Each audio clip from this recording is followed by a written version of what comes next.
ना थके पैर कभी ना हिम्मत हारी है, ना थके पैर कभी ना हिम्मत हारी है। हौसला है जिंदगी में कुछ कर दिखाने का, इसलिए अभी सफल जारी है। जनता का शान है, जनता का जान है, जनता का जान है, जनता का शान है।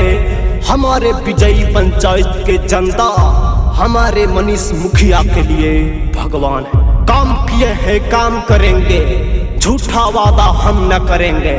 अपने पंचायत में विकास करके अपने पंचायत में नाम करेंगे। मनीष मुखिया जिंदाबाद जिंदाबाद जिंदाबाद। विजयी पंचायत के जनता जिंदाबाद जिंदाबाद जिंदाबाद। हमारा मुखिया कैसा हो, मनीष भैया जैसा हो। मनीष मुखिया जिंदाबाद जिंदाबाद जिंदाबाद। झांसा में नया कवनो छोटा 420 के, छोटा 420 के। झांसा में नया कवनो छोटा 420 के। मुखिया बनई है भैया, मुखिया बनई है भैया। बबुआ मनीष के मुखिया बनई है चाचा।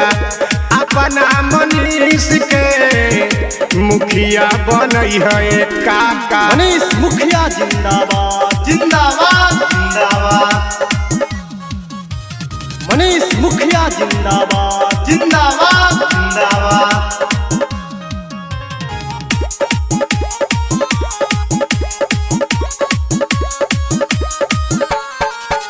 मुखिया न बाड़े ऐसन कवनो परखंड में।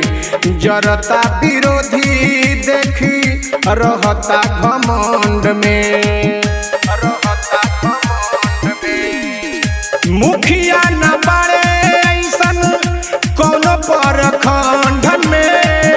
जरता विरोधिया सब रहता घमंड में। कामना ही रुकी कवनो होई बिना फीस के। कामना ही रुकी कवनो होई बिना फीस के। मुखिया बना लो अपना, मुखिया बना लो अपना। बबुआ मनीष के मुखिया बना लो अपना।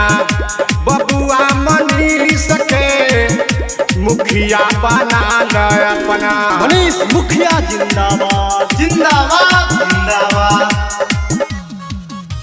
मनीष मुखिया जिंदाबाद जिंदाबाद जिंदाबाद।